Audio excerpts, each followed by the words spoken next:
In this video I'm going to build a lab power supply from this old piece of junk, old computer ATX power supply, and I will also need this beautiful piece of technology.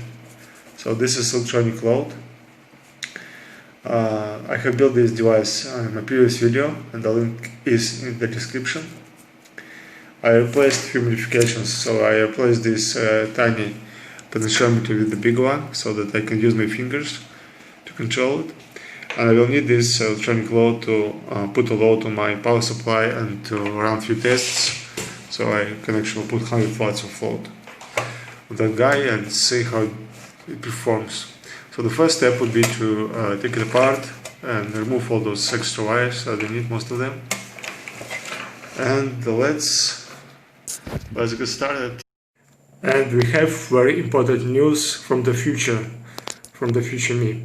So if I do all the steps correctly and will work hard, maybe in one day I will transform this piece of junk into this beautiful box. So what it can do, it can regulate voltage from 0 volt to 24 volts. And it can also limit the current, so I can limit the current at any value I wish. So I can use it as a current source, as a voltage source, or in combination. So you can go from this piece of junk to this beautiful box. And the power of this small piece is at least 300 watts. Okay, here's the power supply. So this is the ATX power supply from the computer. And I'm looking at this chip TL494. So what I'm looking at is the capacitor, which determines the generation frequency, and I'm looking at the transistor's output. So I have two BJT transistor output, one and second one, and the oscilloscope is connected to the capacitor and those outputs. So here is the circuit. So I have the capacitor here, so the oscilloscope probe is connected to this point, and I have two outputs at the collector. So one is here and second one is down there. So here is the chip and here is my probes from the oscilloscope, and here is the graph on the oscilloscope. So this is the signal waveform on the capacitor, and those blue line is the signal at the output of one of the transistor. So the second one is actually pretty much the same, except that it's placed in different position. We're going to use this beautiful device from my previous video. I'll link below the electronic load. So what I can do, I can control the current that is absorbed from this power supply. So the voltage, it shows the voltage and the current which is coming from this power supply. So I can regulate the current, and I have this resistor which is shining bright when I consume 7 amps of current.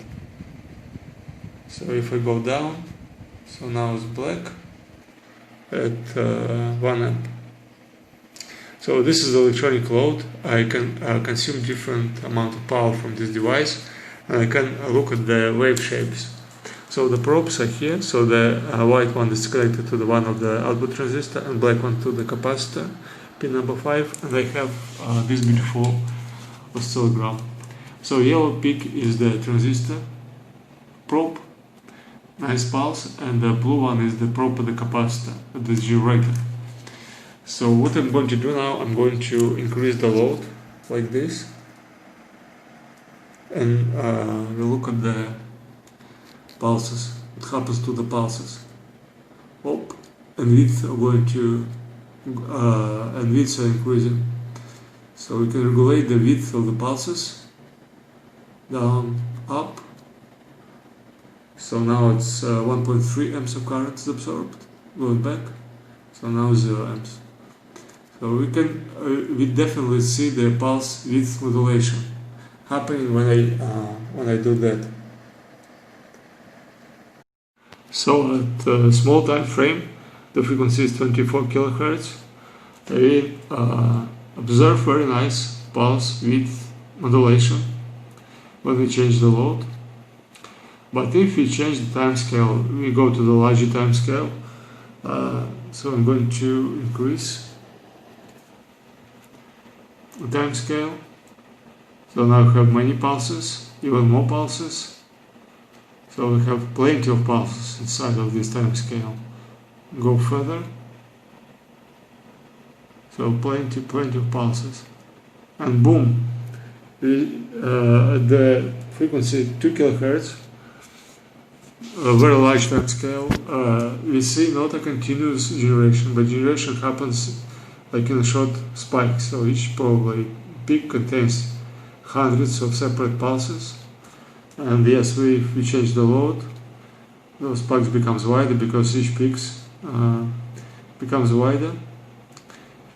But the key moment is that the generation continues for just a certain moment in time, and then we have a large gap between those pucks, basically. So why this is happening, I'm not sure, but that's very surprising result, because it's not only the pulse width modulation, but also modulation through the total abruption of generation. So we just generate packs of pulses, and then we have big gaps between them. So kind of we modulate we control the voltage through those two methods: peak width modulation and also stop the generation altogether. So why it's happening? Maybe the comparator is actually thinking voltage is too high, so I have to stop the generation of pulses, so there is no generation in that moment. And then when voltage drops, it's started generation once again. So maybe it's kind of complementary method to the pulse width modulation. So why is that? I don't know. Well, maybe the design is wrong, because that's kind of look silly.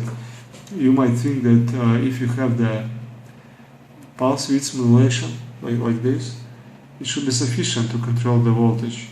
But it's not only the pulse width, but also the generation itself is controlled. After studying this board, we are ready for the modification. So let's take a look at the schematic once again. So this is the chip, and we have two comparators. So this comparator is active right away, and we know that because it has voltage 2.5 volts on both pins, meaning that this comparator is trying to control the pulse generation, because it has the same voltage, so it's probably active. So this one is not active. On this pin we have 5 volts, on this we have almost 0 volts. So I'm thinking that this one controls the current and this controls the voltage. And there is another comparator. So this guy, it's called dead time control pin number 4. So what happens here, we have 5 volts when the device is off and there is no pulses, and we have 0 volts when the device is operational. And I have drawn the circuit. So basically I look up what I have on this board and plot a small diagram.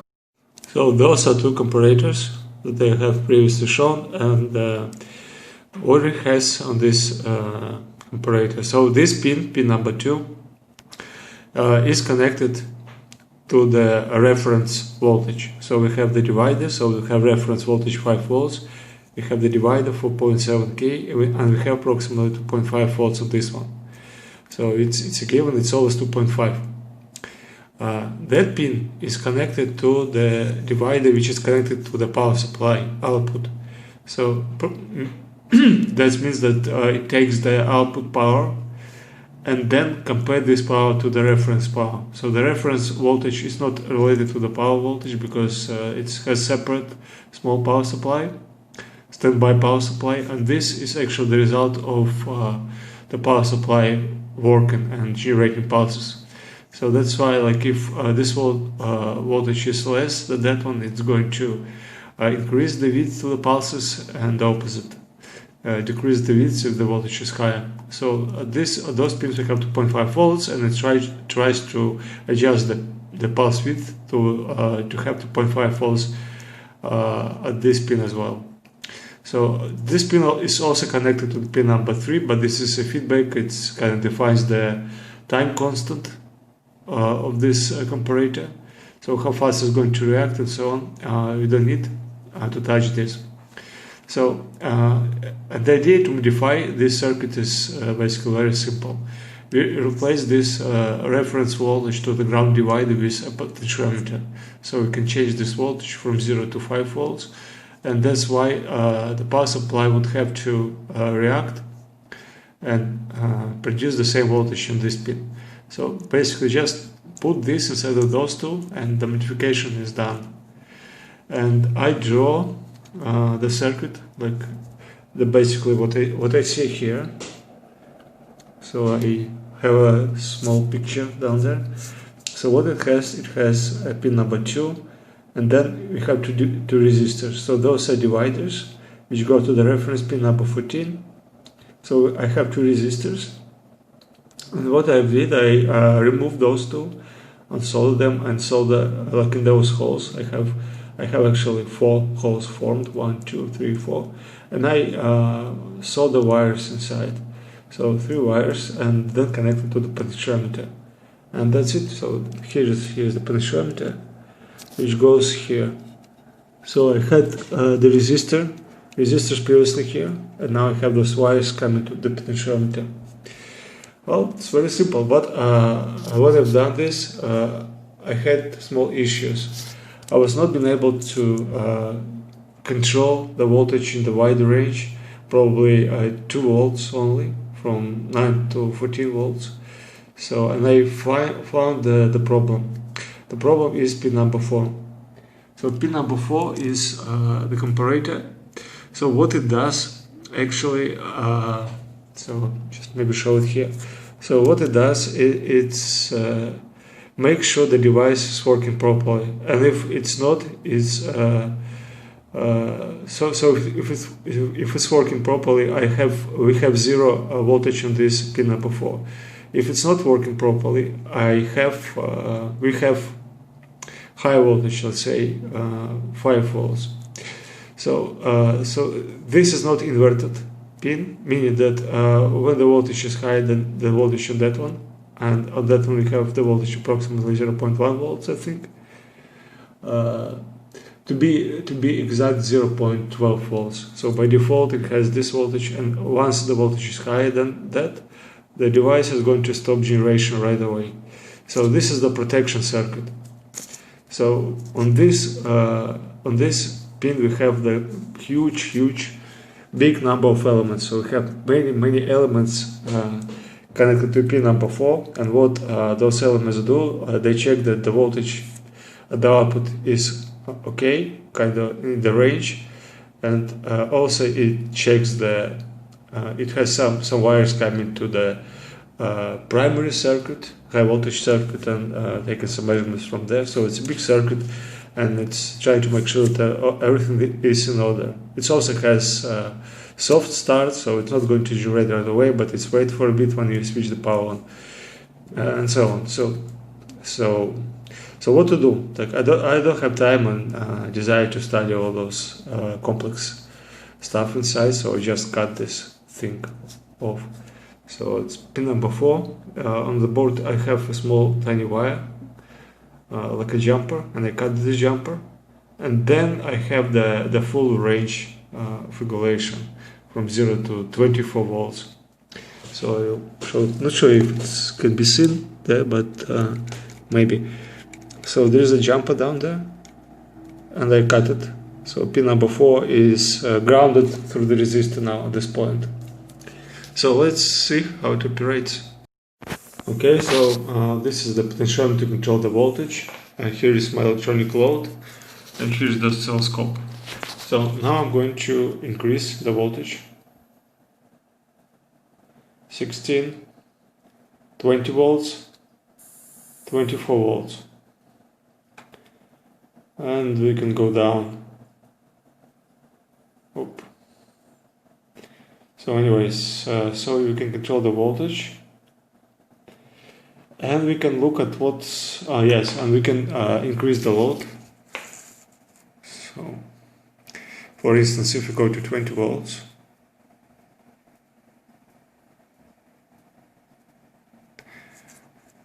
we can make this resistor shining bright, not at 7 amps, but only at maybe 2 volts.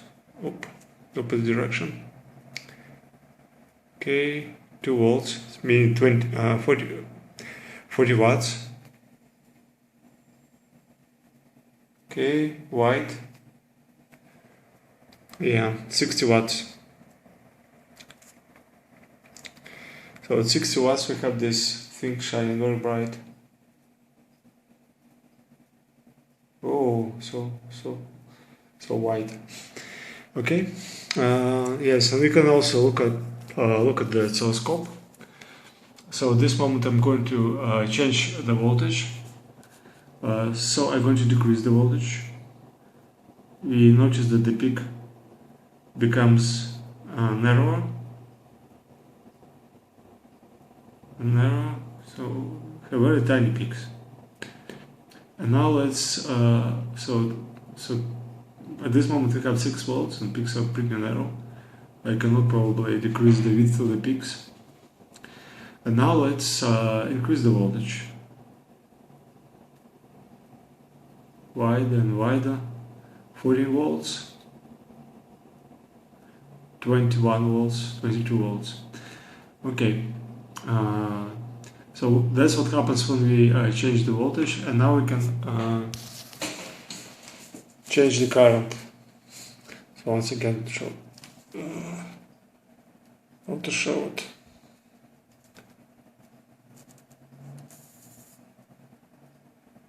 So this is the voltage regulation, and this is the current regulation.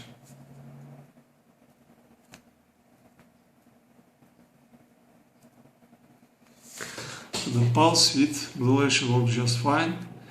You can control the width of the pulses with either voltage or electronic load by increasing the current. But if you look at the global picture, you still have this very strange effect for whatever reason.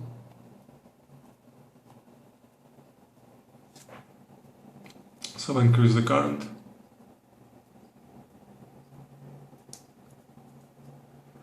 Now I will increase the voltage.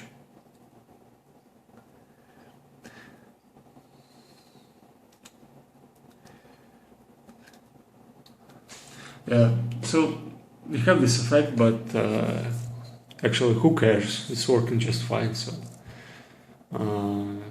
just I'm going to finish this this project and move on. And the small modification, I have added a second potentiometer to limit the current. So if you look at the circuit, so the second potentiometer has basically the same circuit as the first one, except that the pin was initially connected to the reference 5 volts, and I have observed that when I increase the current, the voltage on this pin is going from 0.1 volts to 3 volts. So I think that probably this voltage is in a way connected to the current, probably is taken from the shunt resistor, and actually there quite a bit of a circuitry, so I'm not sure, maybe this transistor which is increasing the voltage, whatever. So the voltage is growing when the current is growing, so the idea is to put the same thing as I did for my first comparator for the voltage regulator. So at this comparator, instead of the directly connecting this to 5 volts, so the resistor goes to the ground and to the reference voltage, and then the setup pin goes to this inverted input of the comparator. So this is the implementation. So actually I have tiny wires back on the board. So just to make it simple. So I have two potentiometers, one to control the voltage, second to limit the current. So this is the final thing. And now I think I have to 3D print the carton box. We'll do it in a moment. It's a version of my 3D printer. It uses the carton box from pizza. It's a very convenient and cheap way to produce boxes. And the box is ready. So I glue it and place the power supply inside, put the fan on top, so I'm pretty happy with the outcome. Ta-da! And the power supply is ready. Here is beautiful carton box. I have 3D printed from the pizza boxes. It's pretty light. And considering it has huge power, 300 watts, 300 watts, it's quite surprising that it's possible to fit it inside such a small form factor. So what this device can do? So we have two controls. The first one is voltage. We can control the voltage, so we can go down to 0 volts, and we can go up to 24 volts, and the fan is picking up the speed. So I can have high voltage, maybe 35 volts, does not matter. It depends on the divider on the comparator. So I can add modification and have high voltage, but well, 24 volts is sufficient, and there is nothing I have to do to have it. So it's fine for now. So this is voltage, and the second one is current limiter. So I can limit the current at any value I wish, but to show it I have to use my load, electronic load. So now we have the load connector is connected, and I can increase the current. So now we increase the load, and we can see that both multimeters are showing the same results. Well, 5 volts. The resistor is pretty hot. But let's say we have this current going, and now we would like to limit the current. So we move this guy. So we can limit at 1.5 amps or higher. So any voltage. And we should know that when we reduce the current, the voltage dropping as well, which is kind of the way it should be. We also can know that this device is going blank because the multimeter, the minimum voltage has to be above 5 volts. If it drops below 5 volts, this guy becomes blank. So and this multimeter is connected to the standby power. So we have the power source inside, which is actually part of the main power source and used to feed the IC and other things. So this one is connected to the something is burning, smoke. Yeah. So we have the voltage control and we have the current control. So this device is pretty useful, and considering that modification maybe took me 5 minutes, some time to understand how it worked, but then 5 minutes to modify it. The main problem was the box. It took me most of my time. Okay, so this project was a success, and we are ready for the next one.